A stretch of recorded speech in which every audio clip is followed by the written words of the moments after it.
Hello, Marvelites. You are watching Marvel's The Pull List. And I'm Ryan. And I'm Tucker. Tucker, what are we talking about today?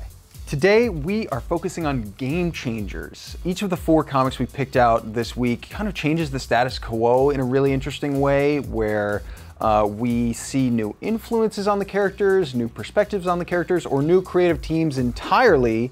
And there's no better place to start with that than with the big one. It is Amazing Spider-Man #1. We have Nick Spencer, who's writing, Ryan Ottley, who is doing pencils. There's a crazy 2-page splash with maybe almost every superhero in the Marvel Universe. You know, Ryan Ottley's been doing comics for like 15 years, amazing runs on other books, but he comes here, crushes it, and is then like, I want to draw all the characters. Yeah. And we give him all the characters to draw. Beyond his just incredible technical ability, he has this visual tone that works so perfectly with Cliff Rathburn on inks and Laura Martin on colors. It just feels like The Amazing Spider-Man, and it feels like a Peter Parker story in just the perfect way. Big changes happening over in Champions. In this issue, you can see that one of the big changes is Amadeus Cho is no longer the Hulk, he is Brawn. New costume, new look, he's not as big, but he's still green. Ironheart debuts her brand new armor in here, form and function. Sam Alexander, he's gone through some major changes, so we see the ramifications of that for him here. He's so sad. Plus, Vision, she's so great, gone through so much. Emotionally, she's dealing with changes in this issue. And of course, character I know you and I both love, Snowguard. Yeah. She changes all the time because she transforms into animals. Jim Zub, the writer of Champions, is really putting his stamp on this team. He's making it his own, but kind of keeping the characterizations of each of these characters so distinct and so perfect. I'm really loving what he's doing with Champions.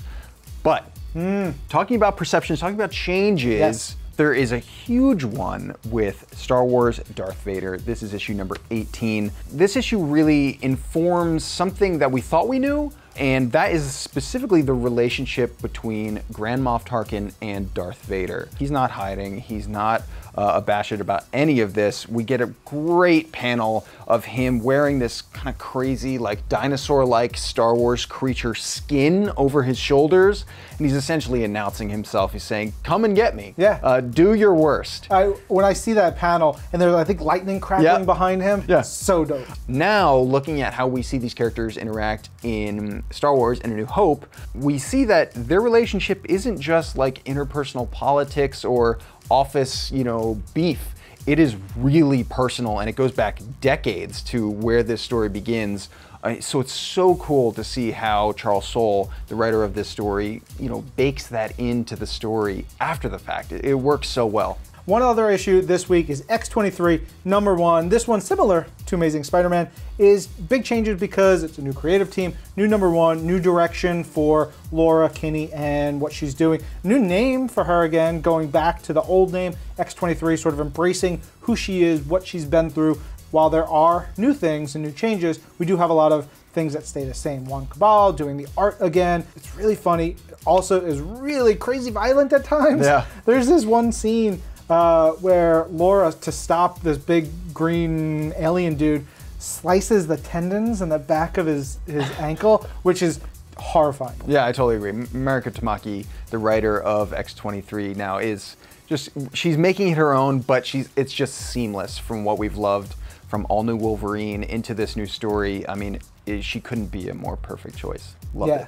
Love it. If you guys want to hear about all the comics out this week, not just these 4, Tucker and I do a little show called Marvel's The Pull List. It's the audio version. You can check that out on marvel.com or wherever you get your podcasts. We'll be back with another episode of this show next week. I'm Ryan. And I'm Tucker. This is Marvel, your universe.